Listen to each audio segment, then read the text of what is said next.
Hi, everybody. So today we're gonna read a book. We might read two books, but we'll see. All right. So we're gonna read the first one. It's called Tilly Hen. Tilly Hen and Jeremiah Rooster lived high on a hill at Hilltop Farm.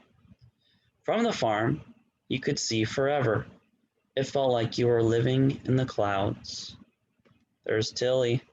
She's just sitting right there. One day, Tilly Hen and Jeremiah Rooster went out in the field to catch grasshoppers and start looking for a place to build a nest for Tilly Hen to lay her eggs. So there's Tilly, and there's Jeremiah Rooster. They searched high and low in Farmer Jones' hayfield. They looked under the green briar patch. They looked under the rocks at the spring where Farmer Jones' horses came to drink under the shade of the red oak tree. But Tilly Hen just wasn't satisfied.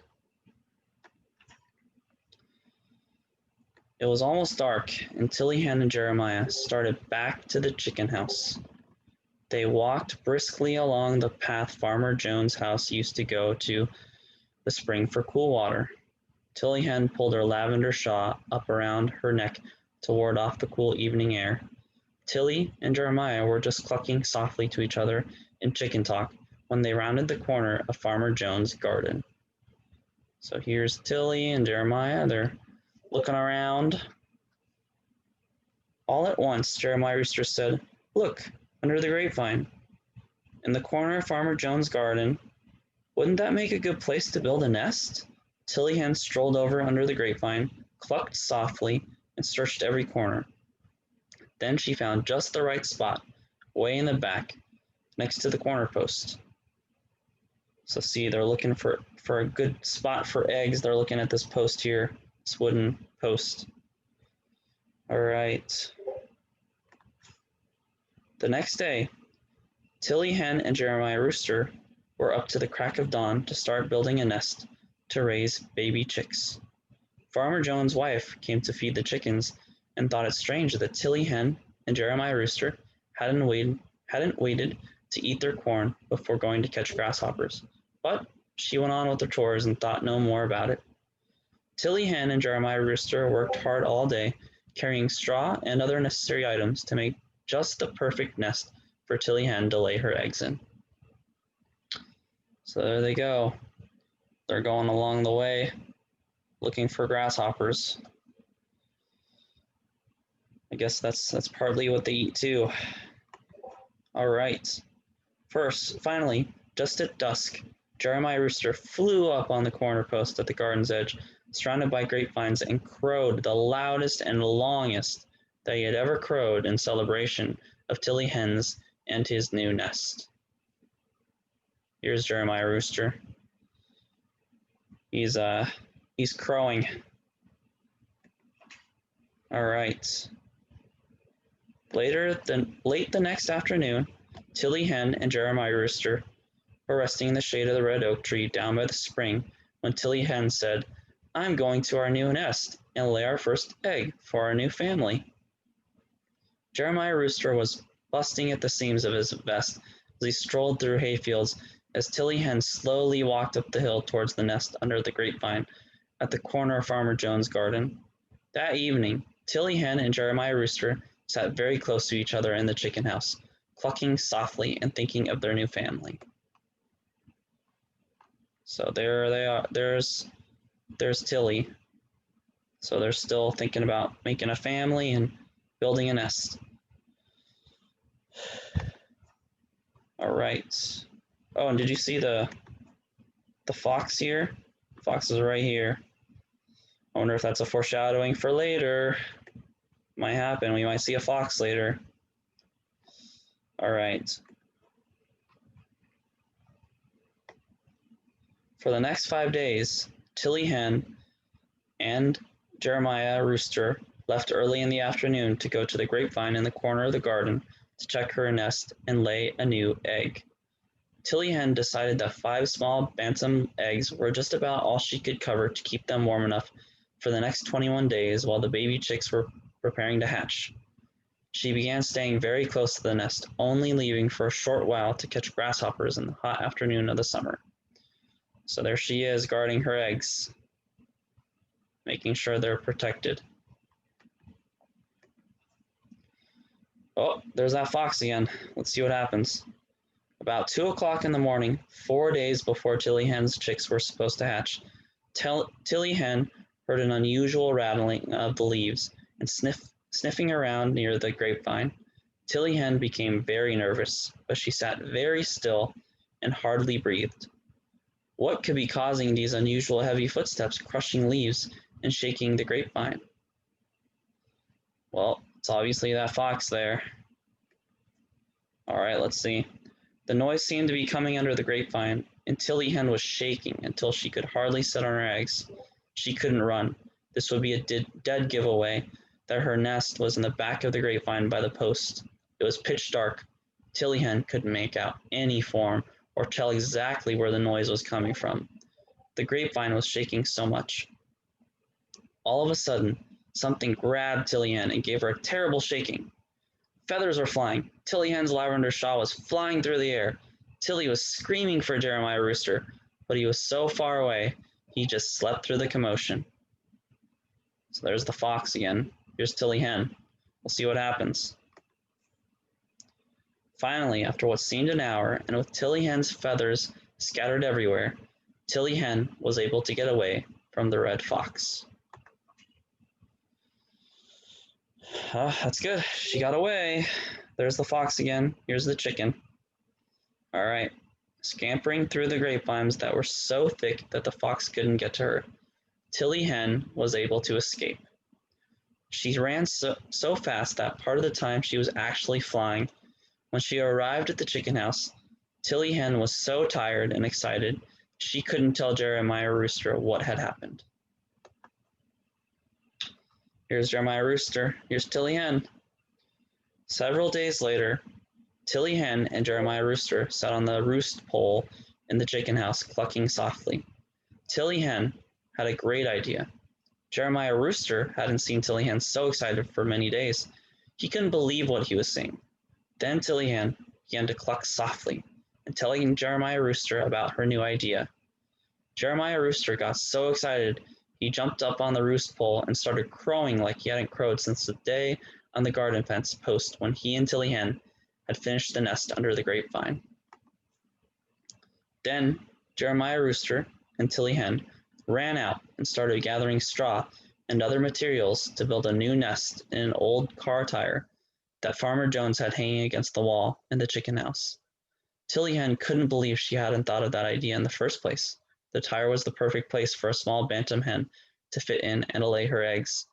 After a few days, Tilly Hen had enough eggs to start sitting on them in the safety of the chicken house, where the night hunters like the red fox couldn't get to her.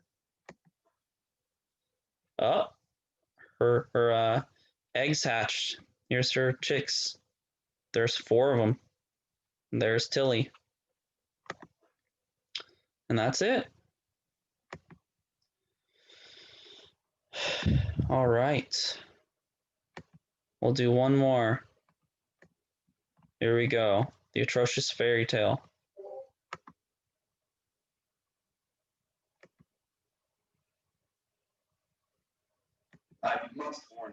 I must warn you, this book is atrocious. The characters are odd, and one of the pages has sprung a leak. Even some of the order are in the wrong words. It is the worst of the worst, so don't say I didn't warn you. This book is atrocious. The order fools me any second. All right. Look, there's a king and a castle. So let's see what happens. Our story begins with an atrocious king. None of his rules made any sense. Tuesday, said the king. There is no such day, and I'll hear no more of it. From that day on, in his kingdom, Monday was followed by Second Monday, or First Wednesday. So there's the atrocious king.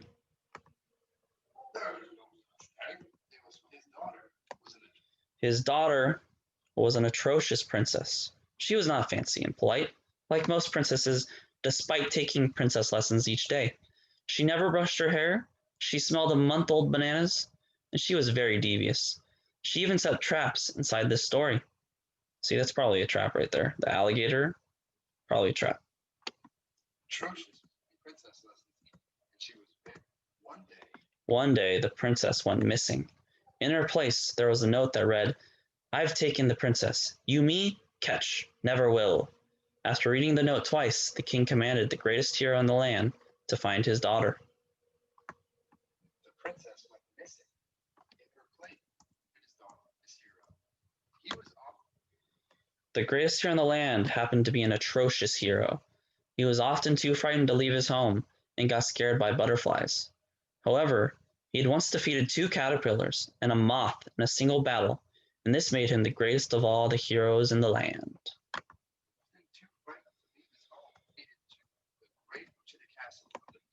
The hero rode to the castle of the meanest villain in the kingdom, but the villain, too, was atrocious. He brought flowers to old ladies whenever he could, and out of the kindness of his heart, he once built a house for someone who needed it. The hero.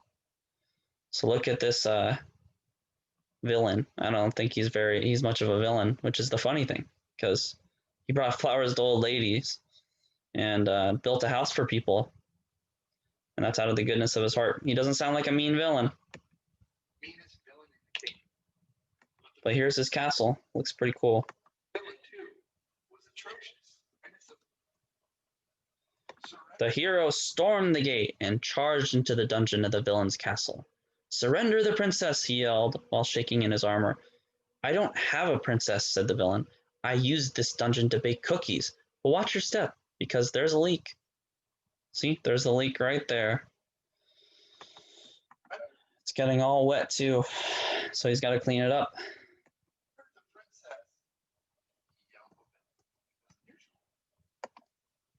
The hero was more confused than usual. "If you didn't take the princess, then who did?" asked the hero. "We should go ask the dragon what he thinks." Mind you, this was an atrocious dragon. He was known for being smart, not fierce, and ferocious like dragons are supposed to be. He brushed his teeth every night, and when he breathed, there was no fire, just minty freshness. So there's the dragon. Look, here's his toothbrush. And here's his family. He's got a family, I guess. He lives right next to the villain, I think, because the castle's right there.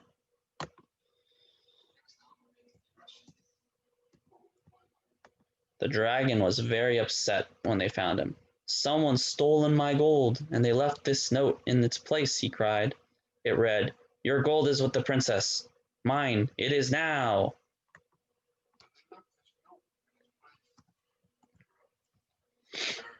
"This is odd," said the hero. "Very odd," said the villain. "Humph," said the dragon, who always flossed his teeth when he was upset. "Perhaps the queen knows something."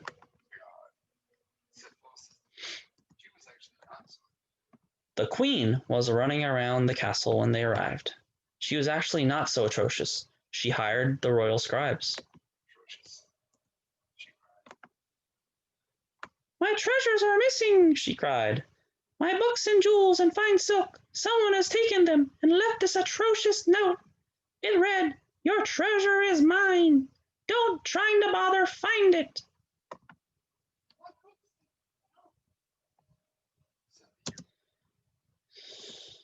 "Whoever has stolen your treasure has the princess," said the hero. "Here are some flowers," said the villain. "Look," said the dragon, "there are footprints of dirt on the floor." So look, there's the footprints. And there's a jewel, I think. So let's see what happens. They followed the footprints all the way up to the tallest tower in the tallest part of the castle. When they looked inside, they found all the gold, books, jewels, and silk covered in dirt. And sitting on a throne on top of the pile was the princess.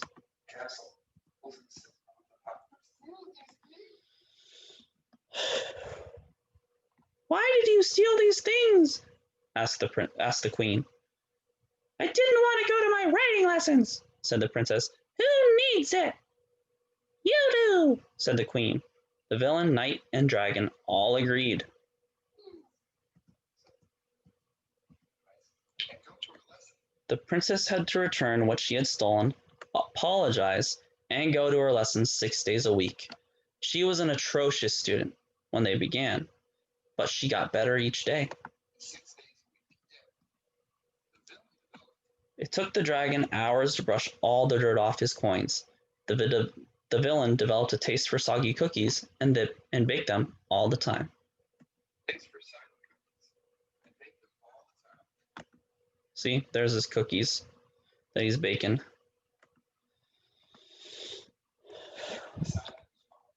The hero decided it was finally time to battle a butterfly and lost. The queen insisted that the entire atrocious tale be written inside of one of her muddy books. So here's the hero.